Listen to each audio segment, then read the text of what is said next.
go ahead and mark.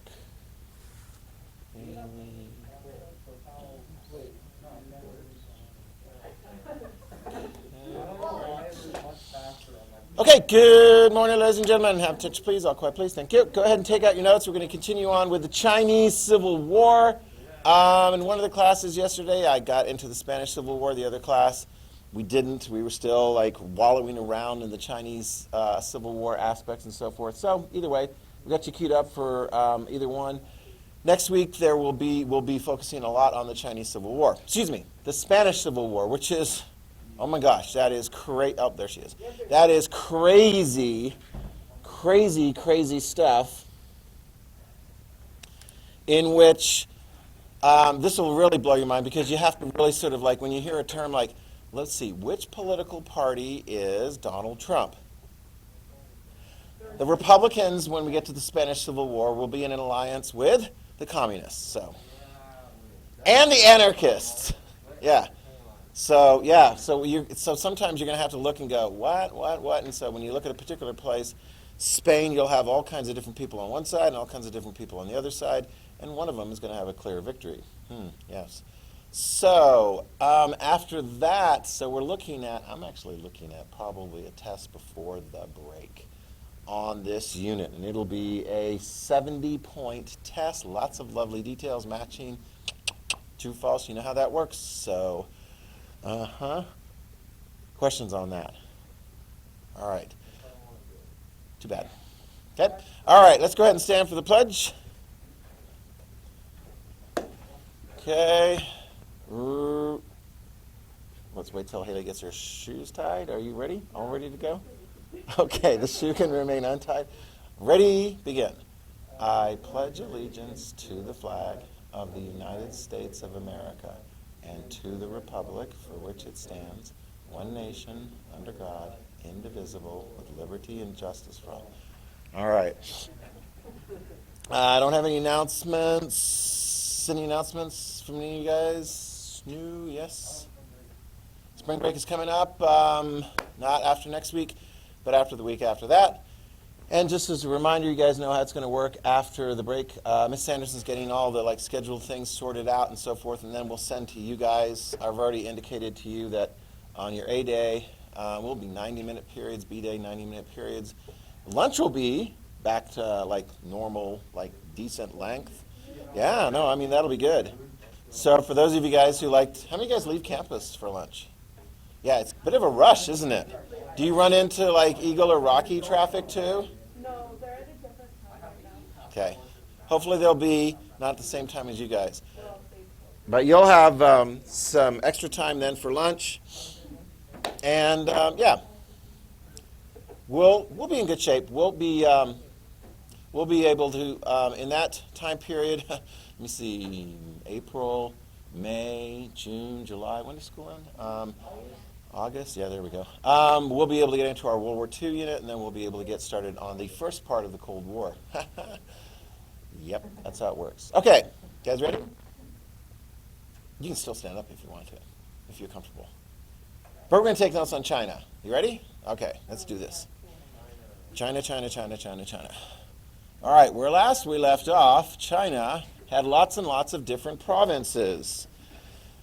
The Chinese government, under Pu Yi, a child running the government. Anyway, it's not his fault that the whole thing fell apart because it was falling apart already.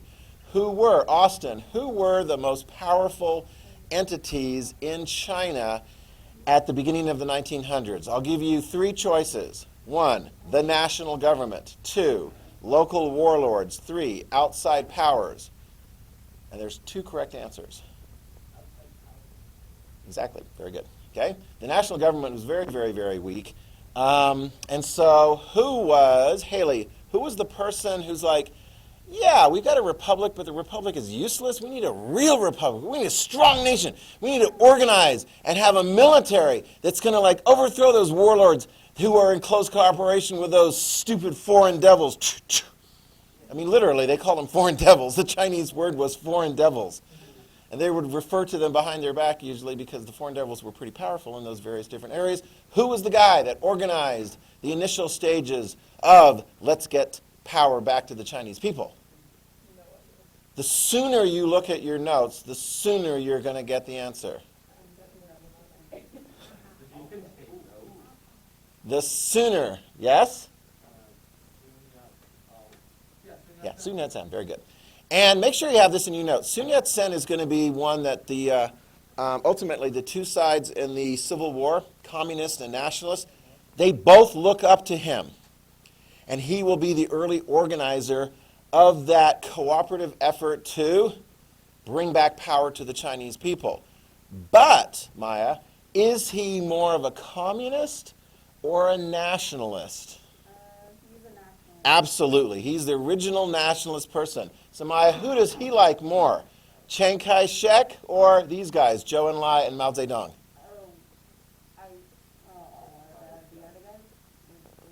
The other guy? This guy, Chiang Kai-shek, or these two, Zhou Enlai and Mao Zedong? You're like, which ones were they? Does he like, I'll make it easy for you. Ready, Maya? Does he like the... No, it is that guy. Yes, it is. Very good. This guy, yeah, the singular. Chiang Kai-shek is going to be the nationalist, and when Sun Yat-sen dies, make sure you have this down, 1925. It's always interesting because like in the Soviet Union, Lenin died 24, and pretty much the Soviet Union from that point on is going to be Stalin, Stalin, Stalin. We'll follow Stalin all the way up into the early 1950s. In China, Sun Yat-sen dies in 1925, so 1 year after Lenin, and who's the guy that's going to be heading up that effort thereafter and pretty much define what it means to be a nationalist? Chiang Kai-shek, exactly.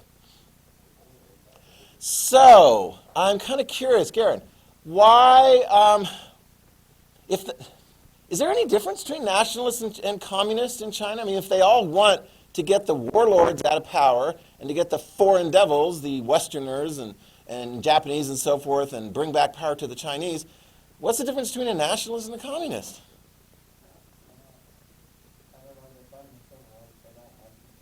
They don't like each other. We're going to ultimately see that they're going to be fighting in the Civil War. It's going to be very, very bloody and angry and etc. But what are their viewpoints that are so different? Communism is communism. There we go. Communism is communism. Thank you very much. I've completed my essay. What about communism is something that nationalists... I don't really like that. Oh, communists want to share the wealth. Are nationalists okay with people keeping the wealth that they've accumulated themselves? Whether it's land or like a factory? Okay, so that's a very good point. What about on issues, Garen, follow up on us, what about issues like traditional values and ancestor, respect and Buddhism and religion, stuff like that? Perfect. Okay, good. So there is some big differences that way. And that was why Chiang Kai-shek, and actually Sun Yat-sen, Sun Yat-sen's like, we need to get this victory, we need money, we need support, we need to get this thing going. Chiang Kai-shek is like, man, I hate working with those guys. I hate their atheistic attitudes and their spread the wealth, communist sort of things like that, so forth. So even though we see, and this is actually a later picture, but it epitomizes that cooperation in the early days. This is kind of where we left off. Cooperation in the early days. We got Chiang Kai-shek smiling a toast. And who's the other guy? That's Mao. They will be in a cooperative situation. And this is actually after Order 66. Excuse me, I'm making Star Wars references, but if those of you guys are Star Wars and so forth, you'll understand what's coming up next. This is after that. This is actually when they're cooperating to fight against Japanese. And then they'll go back to fighting each other. It's like, I hate you, let's get together. I hate you, let's get together. I hate you. Okay, it's done. Oh, no, wait. No, is there going to be a clear victor? Boom, you're down for the count. Good. Goodbye. That's it. Over. Chinese Civil War. Over. Now, Danton, what is the one province that is going to remain under the control of the nationalists? Taiwan is, yeah. Yeah, and so, that tension still exists today. It still exists today. So, remind me, Adrian, why did Sun Yat-sen allow for the communist to be part of his northern expedition, the military effort starting in the south to defeat all the warlords and their little foreign allies and so forth? Why did he do that?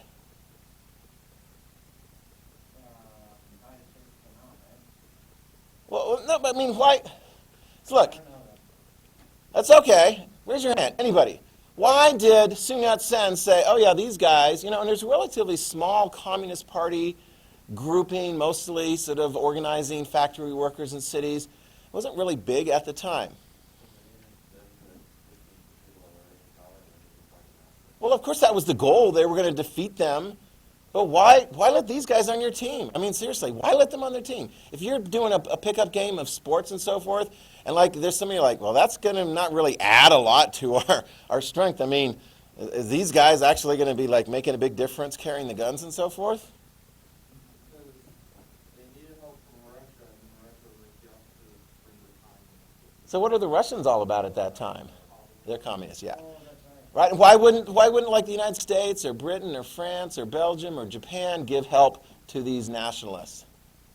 Because they hated communism. No. Who? When the Northern Expedition started in 1926, who, Haley, did countries like the United States, Britain, France, Belgium, or whatever, who were they linked up with? Not the Nationalists, but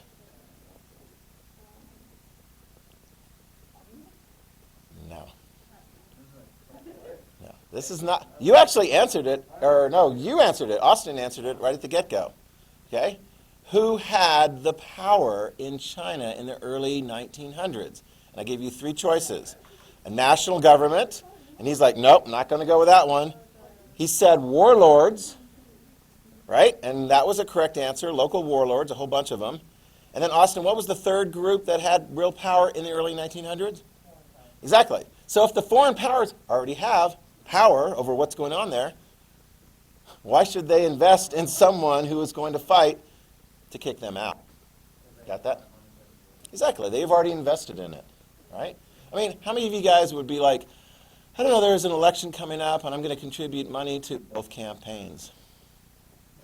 Actually, a lot of businesses do that. They're like, I want to be friends with the winner, so I'm going to hedge my bets. Literally, that's what they call it. I'm going to invest in these guys and invest in these guys. And so whoever wins, I'm going to hang out with them because they got power. And ultimately, who won? Did the Nationalists win? Yes, write this down. And when the Nationalists won, when the Nationalists, you can see this in the thing, they defeated warlords all the way up in China. And when they won, Haley's like shaking her head here. When they won, do you suppose like the United States and Britain and France and so forth, they're like, hey, Nationalists, can we be your friends? No. Yes. It's the same thing today. Why do people around the world bend over backwards to become in good graces with the Chinese government, whatever it is, communist government? What do they want? Do they want like access to over 1 billion people in the market? I mean, if you're like a professional sports organization in the United States, NBA, do you want to be able to make money off of Chinese markets? Yes. If you're Disney, do you want to make money off of Chinese markets? Yes. So who do you have to be friends with? Whatever the government is. Okay? All right. Now. Okay. All right. So follow up on this. Focus. Follow up on this. Okay? You guys okay? All right. Okay. All right. Wow. High school problems. Yeah, there we go. All right. So, who is going to be the main military leader of this effort, funded in part, make sure you have this, by Soviet communists? But who's going to be the main military leader? Is it going to be Mao Zedong, or is it going to be Chiang Kai-shek?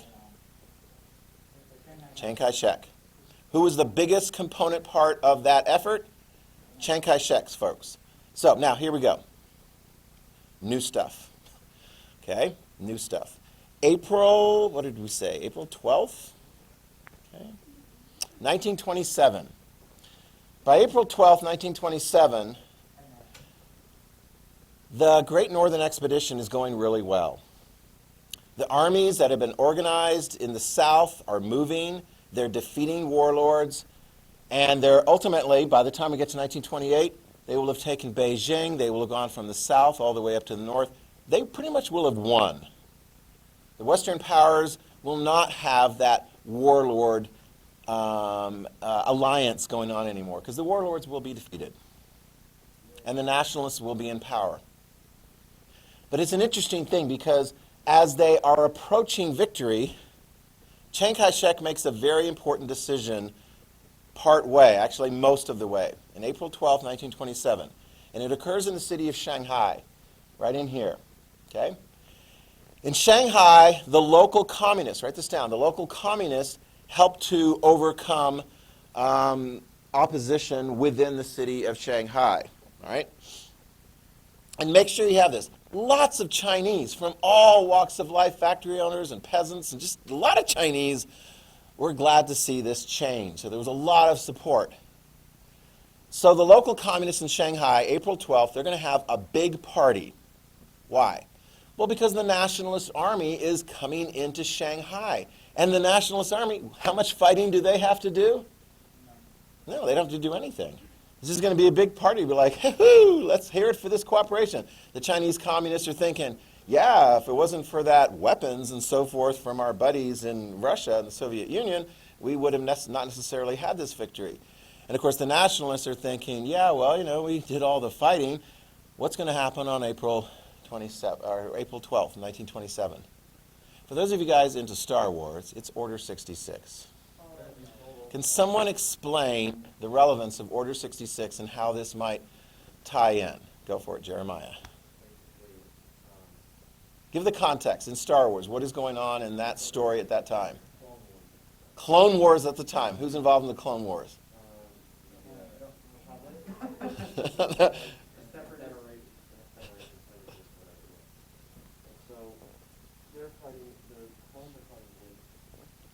Okay, so we got an alliance between the clones and the Jedi, and they're fighting against, you know, whatever.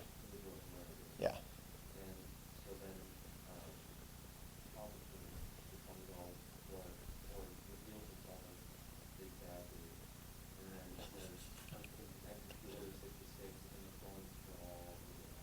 Almost all of the Jedi. Okay, you got that? So, in this analogy, like it or not, in this analogy of it, Order 66 comes from... It's not Sun Yat-sen, because he's dead. He's dead in 1925. It comes from Chiang Kai-shek. Why all the good people die early? Okay. It comes from Chiang Kai-shek. Okay? Chiang Kai-shek basically says, all right, nationalists, military, when we go into Shanghai, here's what you're going to do. You're going to round up all the communists you can get your hands on, and you're going to execute them summarily in the streets. There we go. There's the picture for you. This is in Shanghai in 1927. Communists who thought they were going to be part of a big party celebrating, you know, this combined, unified effort. But basically at this point, Chiang Kai-shek's like, hey, we got the weapons, we got the money, we got everything we needed from the Soviet Union. We don't want to be allies with your little buddies anymore. In fact, they're such a nuisance to us, we don't want to have anything to do with them anymore. In fact, probably what we really need to do is kill them and put them out of the scene altogether. You got it? So a bunch of people, a bunch of communists are killed in Shanghai on that day and the days thereafter. Got it? This is, 1927, the beginning of the Chinese Civil War. Yeah, it's an interesting explanation. The communists still won. Are you ready? You don't like how it turns out sometimes. I understand that. But let's understand how it plays out. Because if you're looking and you go like, who's going to win this war between the Chinese communists and the nationalists? Because clearly they're at war at this time. But this guy getting shot in the back of the head is not in a very good defensible position. His hands are bound and he's getting shot in the back of the head. Mao Zedong and Zhou Enlai, do they end up in the same situation? No. Chinese communists are being stamped out throughout China. That is the nationalist goal. They're like, we are winning this thing. We're going to win it. We don't want to have these Chinese communists anywhere. They are not going along with what we want. So they pursue them left, right, center, all over China and try to crush them. Now, what you need to write down is there is a province. You can see it right here in the red. I'll go back to this map here. I don't know if you can read that, but I'll spell it out for you. Actually, it's in your handout. It's Zhang Shi Province. It's in the handout for you. Zhang Shi Province is a concentration of the survivors of the Chinese communists. That's where Mao is. That's where Zhou Enlai is. I want to say probably Deng Xiaoping may be there too. I'm not absolutely positive, but he was one of the early communists as well that survived this time period. So they're hanging out in Jiangxi province. They're sort of like, neutralized. But Chiang Kai-shek's like, you know what? Let's get them. So in 1934, and in the time subsequent to that, the Nationalists surround Jiangxi province. This is all covered in the video, which has been assigned to you for you guys to watch and take notes on, so you'll have a very clear understanding on this. The Nationalist army surrounds Jiangxi province and attacks. Boom! The Chinese communists fight them back. They try again. Boom! The Chinese communists fight them back. Try again. Boom! Boom, boom. I think the fourth time is when the Nationalists are like, okay, we really need to get this thing done. We need to coil like a cobra, surround them, and squeeze them tighter and tighter until they are obliviated. And so that's what they do. They just sort of like move in bit by bit by bit. And so the communists in Jiangxi province are like, we're all going to die here. So they make a break for it. You can see it here on the map. They make a break for it, and about 87,000 communists will break out to the west. About 87,000. They break out. They punch a line through. They punch a hole through the lines of the Nationalists, and then they start heading west. And like, man, we got to put some distance between us and the Nationalists. So what do the Nationalists do? Do they pursue them? Yes, write it down. They pursue them. Because they want to crush them. They want to kill them. They want to crush them. And so the Chinese communists, they're trying to like get the heck away from the Nationalists. The Nationalists are pursuing them. They were like, I don't know, the Nationalists will never like pursue us in this area. They go into swamp area. That's part of their journey. They go into some swampland. You're like, oh, we got away from them. What did you say? I was having a conversation with a guy, but now all of a sudden he's like sunk into the swamp and he's gone. You can write it down. A bunch of people die from Nationalists. A bunch of people die from getting sucked into the swamp. Don't go walking around in swamps. I will tell you in just a moment. Don't go walking around in swamps because they could suck you in. And if you're like you still have your head above, but you're in there to the shoulders, you're gone. So they make it through here. Then it's like here, you're like zig, zag, zoop, beep, beep. And eventually they head up into the Great Snowy Mountains. Wow, will the Nationalists pursue us into some high, dangerous, snowy mountains? Maybe not so much, but when you're in the snowy mountains, good luck with that. A lot of people die of exposure, falling off the mountain. Not so good. This is, how long was this? Over 2 years and about 8,000 miles. Dang! That's some distance. They finally end up, the survivors of the original 87,000, they finally end up in this kind of backward area around the small city known as Yanan. How many are left? Maybe between 6,000 and 7,000. Yeah, that's all that's left. Yanan. Can you see on the map there? Oh yeah, it's on your thing. Yeah, right here. Chinese Civil War, long march from Shangshi to Yanan. Okay? Yeah, so they lost, over 90%. They started with 87,000, and that was reduced. 87,000, and it was reduced to about 6,000 to 7,000. So now they're here in Yanan, and at that point, Chiang Kai-shek's kind of like, all right, they're out of the way. I think we've minimized them. I don't think they're that much of a threat. In fact, in 1935, Chiang Kai-shek was already starting to really turn his attention to a much greater threat than a bunch of, a handful of Chinese communists. What was the greater threat that was actually going to be a real serious foe in 1937? Thank you very much, Japan. Okay? And in fact, let's jump to this one. When we get to the war with Japan, we've seen this map before. I noticed something interesting about this map. one of the things that's curious about this map, it shows in 1937, we've got all these this key over here, because they like to use colors to show Japan took over this then, and Japan took over that then. 1930, additional until 1932, and then here we go. The yellow, that's going to be the 1937 advances. Right in here, taking Beijing, starting to take the coastal areas, right? And then, of course, I think this, I want to say this one or this one, is Nanking. And you're like, well, where's Yanan on this map? It's kind of like in the key area. It's sort of like off beyond. So put this down. Yanan was very helpful for the Chinese communists because, one, they were kind of out of the reach of the nationalists. That's cool. They finally found an area that was relatively safe. Two, it was kind of beyond the reach of the Japanese as well.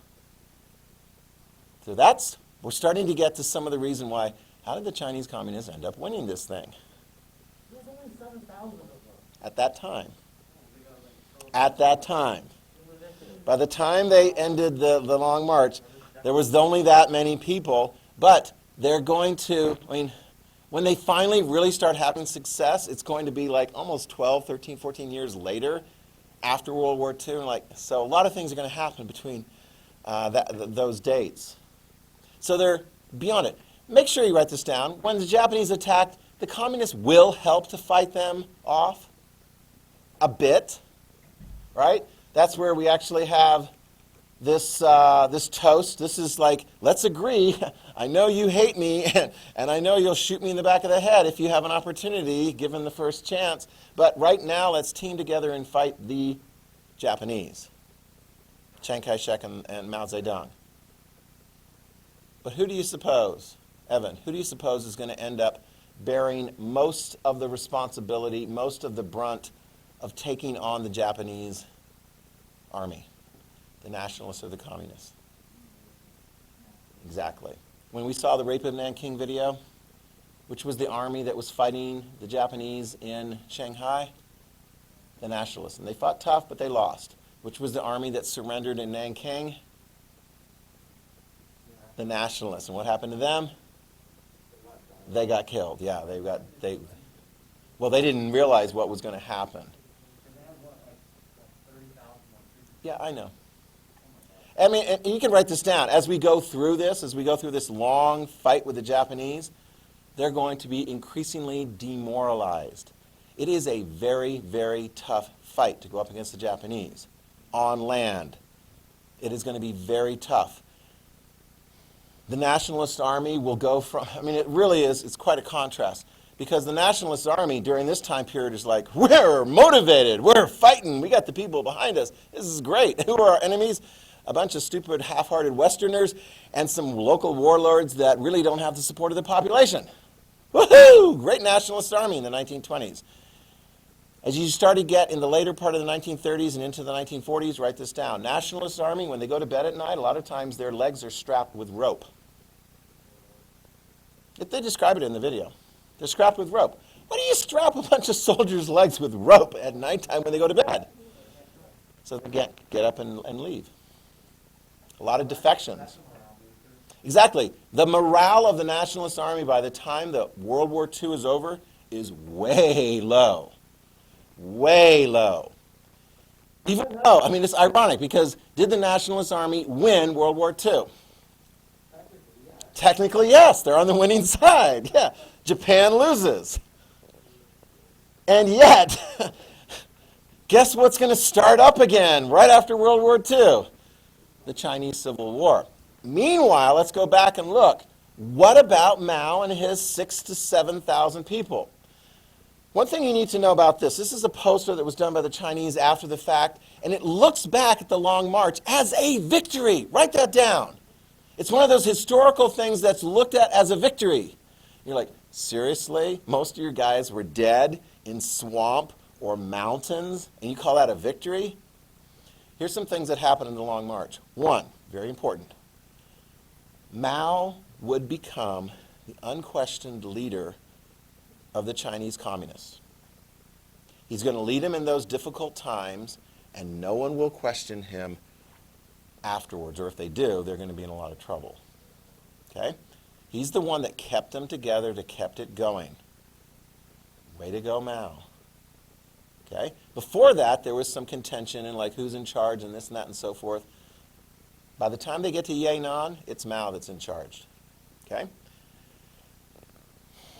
It's kind of like, here's the analogy. Valley Forge. In U.S. history, Valley Forge. George Washington and the troops in the winter outside of Philadelphia, starving, frozen, not having had a great victory. I mean, they barely hang on.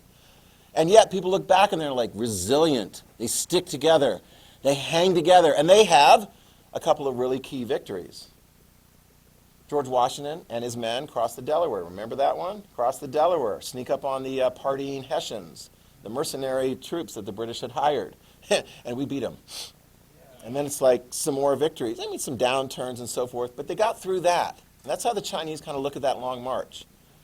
They pulled it together. Here's the other key part of it. We mentioned that. So they hung together. They're off away from the Japanese and the Nationalists. And put this down. Mao sits down and he goes through and he starts writing his ideas down. He's like, what am I going to do to make this thing really work? And ultimately, it'll all be put in this book in the 1960s, Quotations of Chairman Mao. And Chinese people will look at that as though it is a holy scripture. Yeah.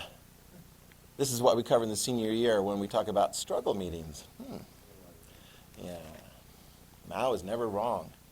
Never. One of the things he figures out, and Lenin figured it out too, we want to expand our base. The original base for communism is factory workers who aren't being treated very well. There's not that many in China at that point. But there is another group, we've already identified them. Mia, what is the group of people in China? It's a vast group, they're spread out all over the hint countryside, fields and so forth, that aren't really happy with their life. Exactly, all the landless peasants. Mao, write this down. Mao starts to try and win them over, and he's going to be successful. He starts to try and win them over. He puts down and spreads the word, we are going to help you, peasants. It's the same thing that Lenin promised. 1917, Lenin, remember his slogan? Peace, bread, and land. Bread is also a food and so forth. Yeah. And did Lenin deliver on that promise? Did they take the land away from the Russian landowners and give it to the poor peasants? Initially, yeah, and then he died. What did Stalin do? Took it all back. But it's for the benefit of everybody, right? But who's in charge of the land? Communist Party.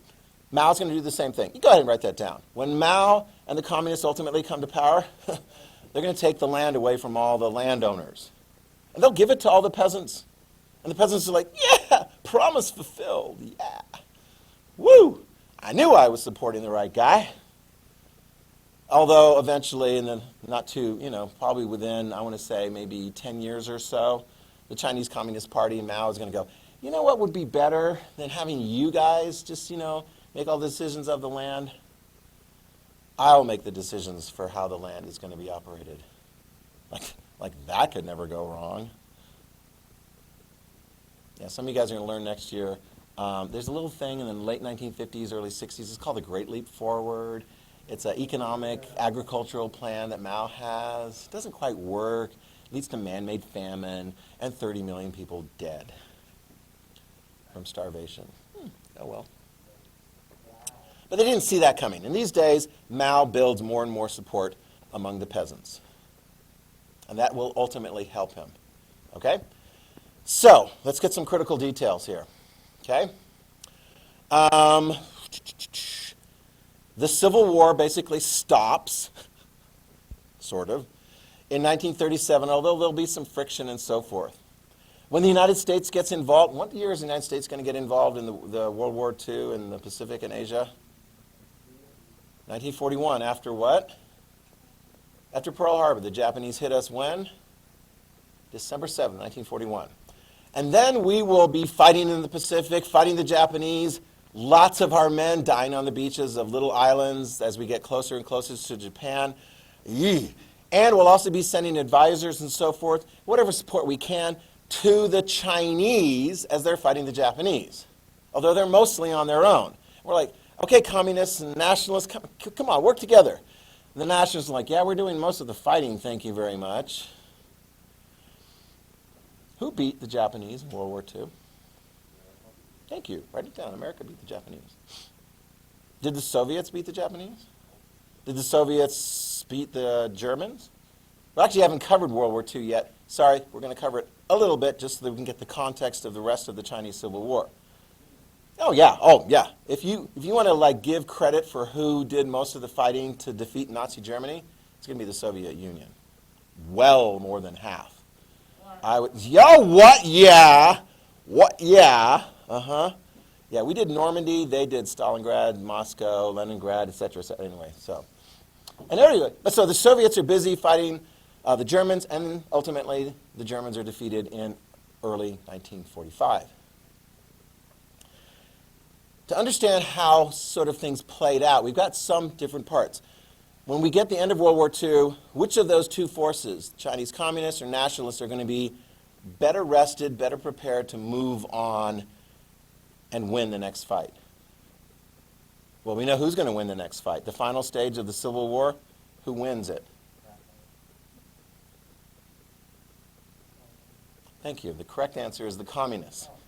Yeah, because at the final stages of the Civil War, the Chinese communists are going to end up with control of all of this except for Taiwan, which is going to be where the nationalist government will flee, grabbing hold of whatever they can from museums and whatever else they can to head to Taiwan and be protected by the United States of America. But let's back it up a little bit. When World War II is taking place and we're trying to figure out how to beat the Japanese, this was really hard. We were working on something in our science labs that we thought might really help, but we weren't really sure that it was going to work. What are we talking about? Exactly, nuclear weapons. When did we finally know that our nuclear weapons program, the Manhattan Project, actually would, boom, make a weapon? It's not going to be until July 1945. You can write that down. July 1945. We didn't know that we had those. And when we did find out, we're like, we got to use these. President Truman's like, whoa, we have a program? Wow, they work? Let's use them. Maybe that'll end the war a little quicker, because we wanted to end the war a little quicker. When we're fighting in places like Iwo Jima and little islands in the Pacific, the Japanese put up tremendous defense. We lost a lot of men on those islands. We had young men going into the military. My dad graduated high school in 1944, goes into the Navy, is assigned to an aircraft carrier that previously was in a fight and almost got sunk. A lot of men died. Ship was damaged terribly. It was called the USS Saratoga. It was sent back stateside to get repairs and more crew. And that was the boat my dad was on. Aircraft carrier, which is, as we'll see in World War II, aircraft carriers are really important. That's what the Japanese used to attack us at Pearl Harbor. So as the aircraft carrier USS Saratoga and others are approaching Japan for what will be, we think, the final stage. The amphibious assault on Japan. Oh, wow. I wonder how that's going to work. If the Japanese put up a fight on little islands, what kind of fight are they going to put up on the main islands? President Truman's like, man, if we can get some help from the Soviets, because the Soviets, I mean, they've been fighting the Germans, but they've been staying out of the fight with Japan. Write it down. We get the Soviets to agree to help us fight Japan. Write it down. We get the Soviets to agree to help fight Japan. Did we ultimately need it? No, because we had the nukes. But we didn't know that. We get the Soviets to agree to fight Japan, and when, and in exchange for that, I mean, the Soviets are like, well, we're going to fight Japan and so forth, but, I mean, they're going to fight them in Asia, and there's a lot of armies, Japanese armies, fighting here, there, and everywhere in China and so forth. If the Soviets agree to that, what do they want in exchange? Here's what they'll get in exchange. When the Japanese surrender, they're going to be able to take occupation of Manchuria, and they will also get occupation of the northern half of Korea. I wonder how that's going to work out. And northern Korea is going to end up with a communist dictatorship supported by the Soviet Union. Here's what the Soviets do with Manchuria. Ready? Write it down. They handed over to the Chinese communists.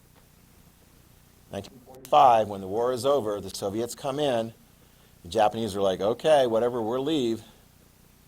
And Mao and his troops go from Yanan up to Manchuria, and that's where they start the Chinese Civil, the last phase of the Chinese Civil War. Yeah, no, I mean, it goes on. I mean, it's going on really fast and furious for 7 years, and the Nationalists do well in that first phase, 1927 to 1937. But the last phase is going to be a defeat. I don't have the map like program to show you, but if I did, it would kind of look like this. Boom! Here's the communists. Here's the nationalists. Oh, the communists start taking.